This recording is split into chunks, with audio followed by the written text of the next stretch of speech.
Welcome back. September marks Self-Care Awareness Month, a time to remind yourself to take care of you. Many of us neglect ourselves, but this Self-Care Saturday, here's some tips to add a little self-care to your daily routines to help improve your mental health. And joining me now for this Self-Care Saturday is our mental health and wellness expert, Jane Marks, and style and communications expert, Courtney O'Neill. Thank you both for joining us to kick off Self-Care Awareness Month. So basically, this is a time that we all use to really focus on ourselves, right? The big question is, why is it so important to recognize Self-Care Awareness Month? Jane, I'll start with you.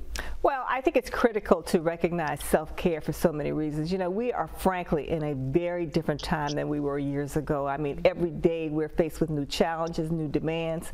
You know, we're upended with grief and all sorts of things. And so self-care is no longer an option. We talk about this all the time. It is a must in order to be able to meet these demands and to be able to take care not only of ourselves, of other people. It is important that we take particular self-care of ourselves. Yeah, definitely. And Courtney, you talk a lot about this. You talk a lot about radical self-care in your line of work. Break down what is radical self-care and what experiences have led you to finding your voice and sharing your own words of wisdom for self-care.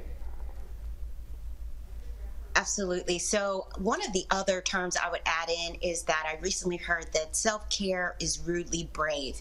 And what that has looked like for me is transitioning in my career. I've always been a communications professional, but then I realized after burnout, which was very troublesome space to be in, not only as a woman, but then as a professional working in a very difficult or challenging market, with that being Washington, D.C., I decided to pivot. And that required me to dive deep into myself, understanding what my gifts are, what I enjoy, really asking the hard questions. What's my value and what really matters to me?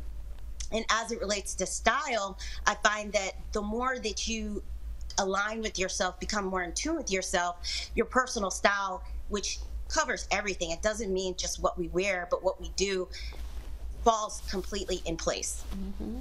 And Jane, she talked a lot about this, you know, self-care. Sometimes we tend to neglect ourselves. She mentioned that she experienced burnout. You know, some people think self-care is being selfish or being self-centered, but it's not. Talk about that. It is not being, you know, you think because, historically we have to think about the concept self-care. Self-care itself, you know, we didn't really pay attention to it. It's only been within the last 15 years that it's been defined as an experience that we all take care of. I think in the last 2 years, we're looking at almost a 50 to 70% increase, the search, how people are just searching for the term self-care. And so it has to become a part of what we do on a regular basis in order to make sure that we can show up, again, just as I said before, not only for ourselves, but for those around us. You know, let's face it, this is an epidemic of anxiety and depression, and we've just got so many things in front of us at this point. And I think, Courtney, you would agree that with all these things, you know, it isn't something that we can think, well, you know what, we don't have time for this. We have got to make time and create time for self-care. Don't you agree? 100%. Speaking from experience, I have been, I guess, reared professionally and then also maybe at home to just push through just to survive. But after a certain point, your body gives out on you. You know, you can't deny science, as we've learned through 2020. So that's what my personal experience was, even at an early age when one would think burnout is atypical. It's not natural to work 12 hours a day. It's not natural to skip meals and just keep going and going and going. Eventually that runs out.